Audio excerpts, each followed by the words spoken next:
This is the Stephen Mansfield Podcast.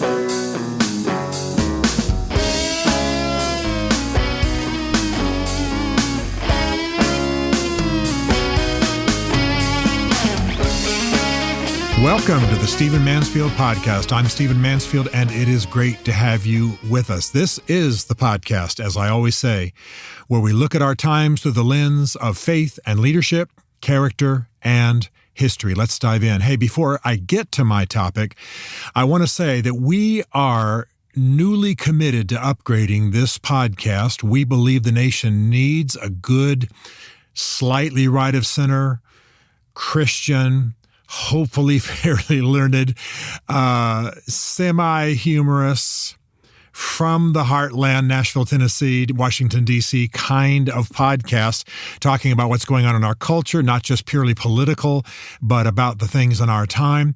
And we want to see it reach a broader audience. We want to do it with greater skill, greater technology, greater reach.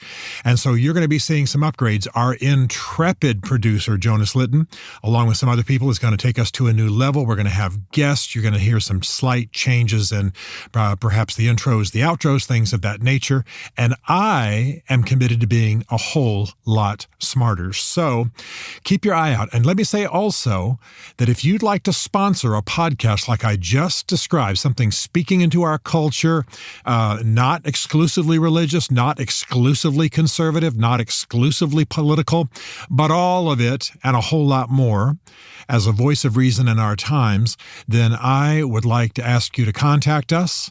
And let's see what we can do together. We've got good sponsorship on the other podcast we do, Great Man, and we're making some changes there.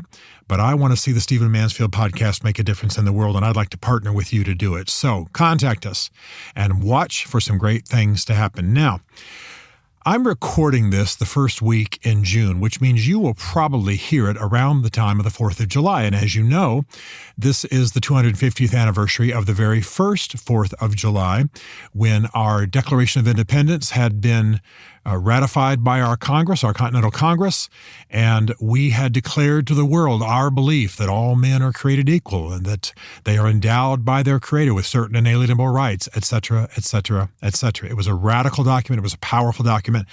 And it was at the heart of, it was the creed of, according to G.K. Chesterton, a great nation that has existed for 250 years. Imagine that. Now, I want to talk about something that I'm concerned about as we head into the next 250 years of the United States. I love this country. You know, if you've listened to this podcast, I was raised the son of an Army officer. I lived behind the Iron Curtain, sort of, in Berlin, free part of Berlin, when the wall was still up and there was still East and West Germany. I have studied American history in university, actually majored in it. My degrees, a couple of masters and a doctorate, are a touch on that in some way, public policy, etc., and a doctorate in history and literature. And I'm not just trying to give my resume. I'm trying to say, I love this country. I've studied this country. I've lived in this country. I've represented this country abroad. I live in D.C. partly because I love this country, partly because I want to help shape this country. And I'm grateful for what it is. I'm grateful for what it's given us. And so I have a deep concern, and I want to bring this to this podcast and make it a theme I'll come back to from time to time during this 250th anniversary year. If you look at the stats, if you look at what the young are reporting, what university campuses are reporting, what the major polling agencies are reporting, you will find that a huge number of Americans and an even larger number of young Americans, college age, perhaps high school age, although not so much, essentially have been schooled in a negative view of American history. Now, I want to say quickly, again, I'm an historian by training. So if there's one word you wanted to slap on me academically, it would be historian. It's where most of my studies have been. It's where I've written. It's what I've taught. I teach other things. I'm involved in other things. I care about everything from theology to what have you. But my point is that a historian is primarily what I am. So I get that there are negative seasons in American history. I get that there is abuse. I get that there is wrong thinking. Remember, I'm a Christian. I believe that all men are fallen and flawed. And as a conservative and a Christian, I go into the world not expecting it to be perfect, but striving to make it the best it can be, and striving to create as much happiness and prosperity as possible, and striving to do as much good as I can do in this troubled world. I think that's distinct from liberalism, which sees the world as fundamentally good. Actually, the world would be fundamentally good if there was just the right political system, if there was just the right public ownership of the means of production and things of that nature. And so I'm a conservative. I expect the world to be flawed. I expect there to be dark seasons. I expect there to be wars. I expect there to be seasons of rape and pillage and oppression, not because I want them, but because I just live in the real world, and I'm fundamentally a Christian realist, probably is the best way to describe my philosophy. Now, all of that to say that I am deeply, deeply disturbed by the fact that the majority of our country, if the polls are to be believed, has a fundamentally negative view of American history. And I'm not just bothered by that because I am a patriot, because I love my country, because I was raised in the Army, all those things that might have engendered perhaps even an extreme patriotism in my soul. I'm bothered by it because it is essentially a product of a Marxist view of history. Now, I've touched on this before in this podcast, but basically, Marxism teaches that history is divided between the oppressors and the oppressed. The bourgeoisie owns the means of production, owns technology, owns the wealth, and oppresses the proletariat. Probably the simplest way to understand them is as the workers. That's too broad, but still that's what Marx would have said.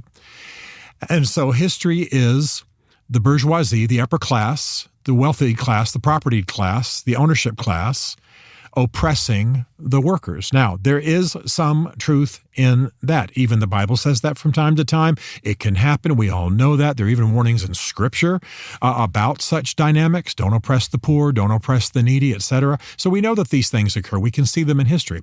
But to interpret history entirely in terms of Marxism and to interpret it entirely in terms of the oppressor and the oppressed is inaccurate.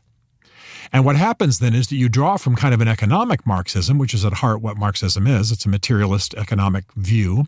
And now you then have religious oppression and you have racial oppression. We've talked about this before.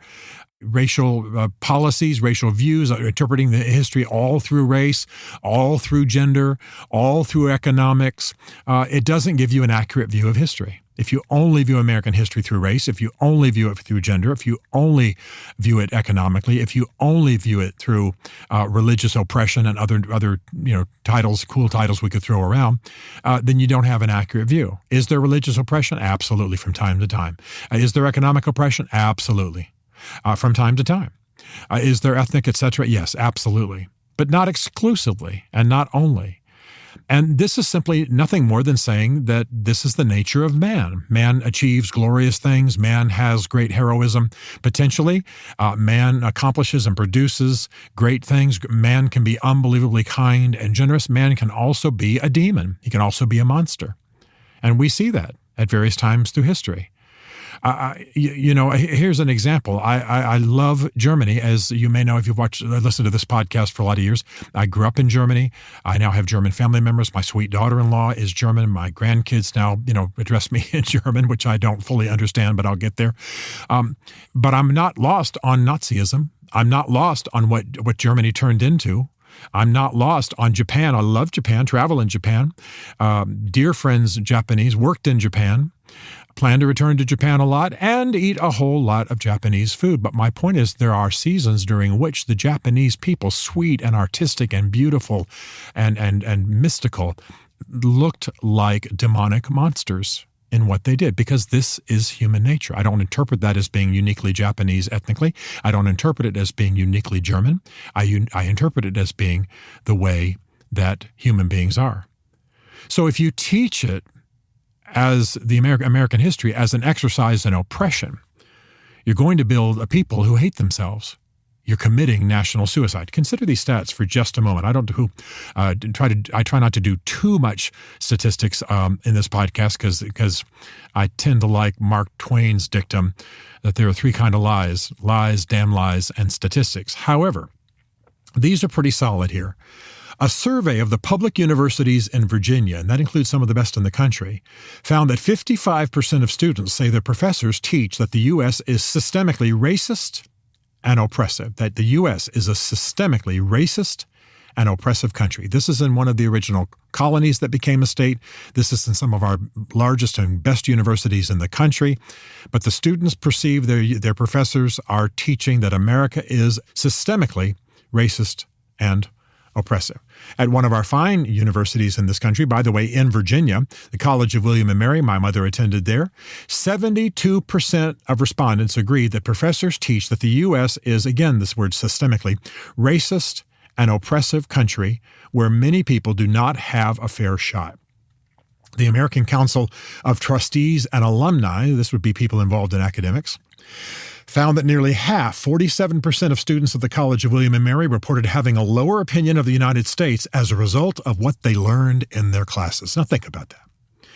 Nationally, 48% of college students in a separate poll agreed that the U.S. is still linked to white supremacy and excludes most minorities from its promise of equality.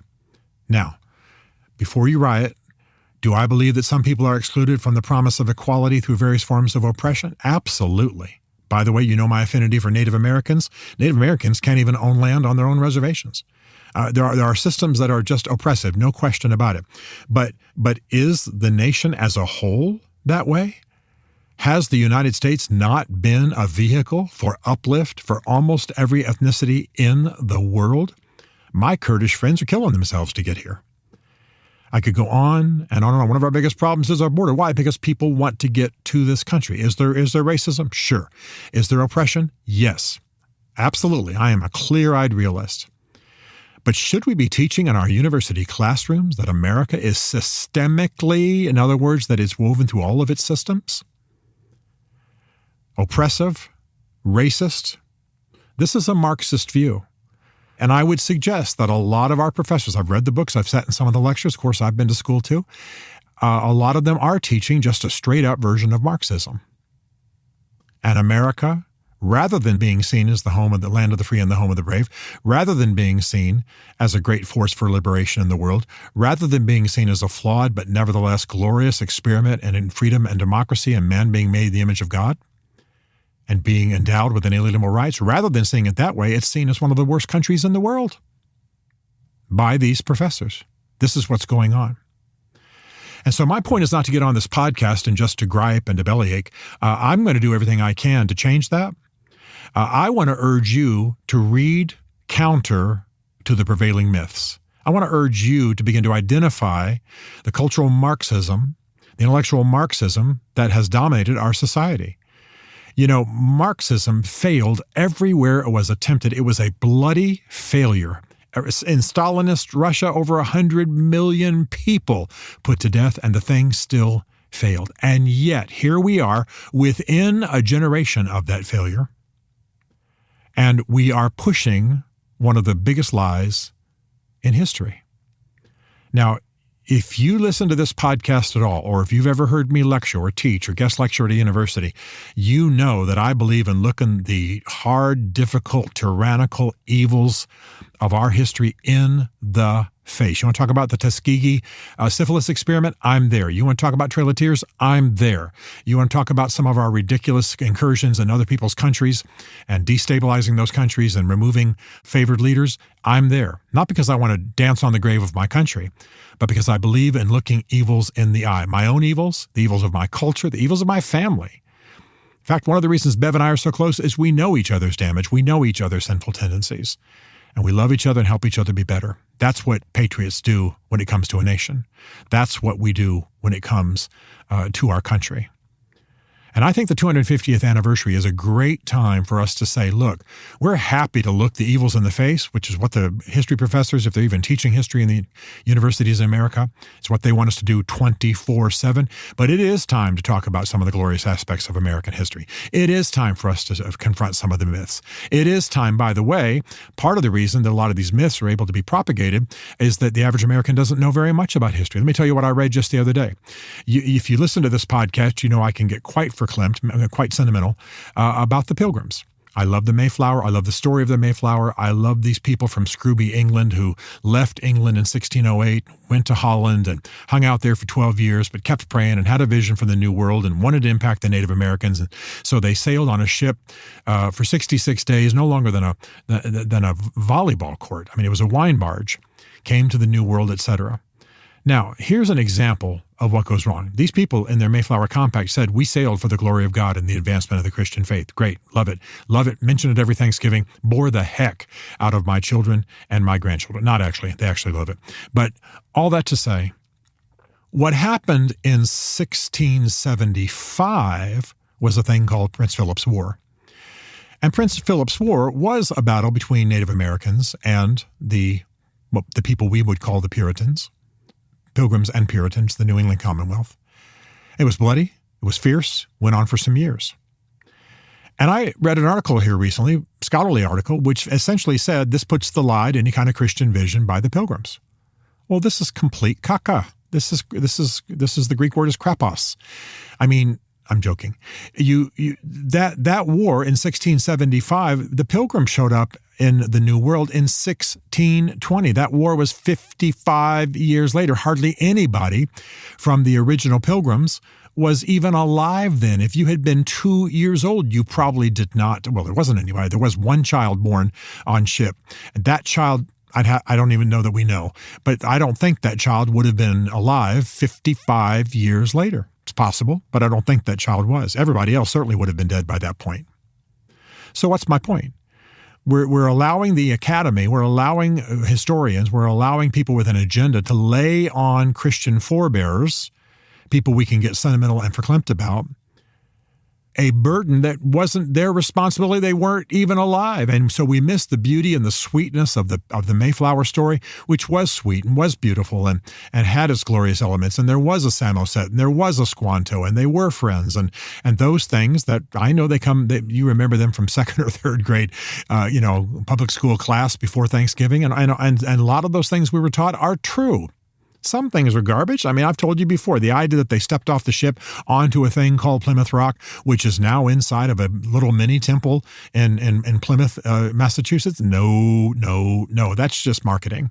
That's the Chamber of Commerce trying to figure out some way to build tourism. But it happens. It happens. It happens with everything. It doesn't change the beauty of the story. So I'm not going to rant on here because I'm going to be talking about this off and on, not exclusively, but off and on in this 250th anniversary.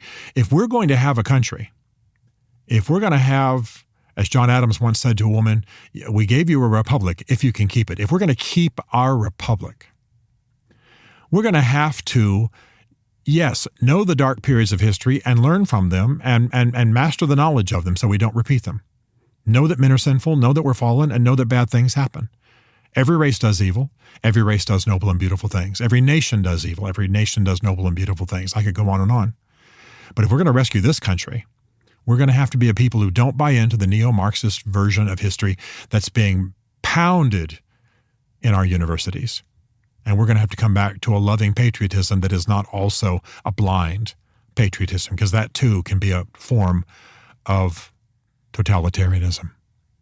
Love America. Dare to love America. I'll be talking about some books, some things you want to read, some things you want to be on top of. But watch for this Marxism. And start to look up what are the books, the history books that celebrate America without being blind to its evils. In this way, if enough people do this, we can rescue our country. Right now, you send a college student to a major American university, he or she is likely to return an anti-Semitic Marxist. But we can change this, and we can do it now.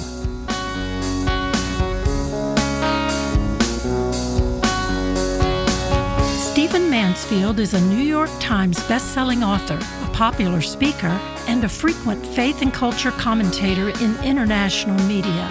His groundbreaking books on faith and society include The Faith of George W. Bush, The Search for God in Guinness, Mansfield's Book of Manly Men, and Lincoln's Battle with God. Learn more at stephenmansfield.tv.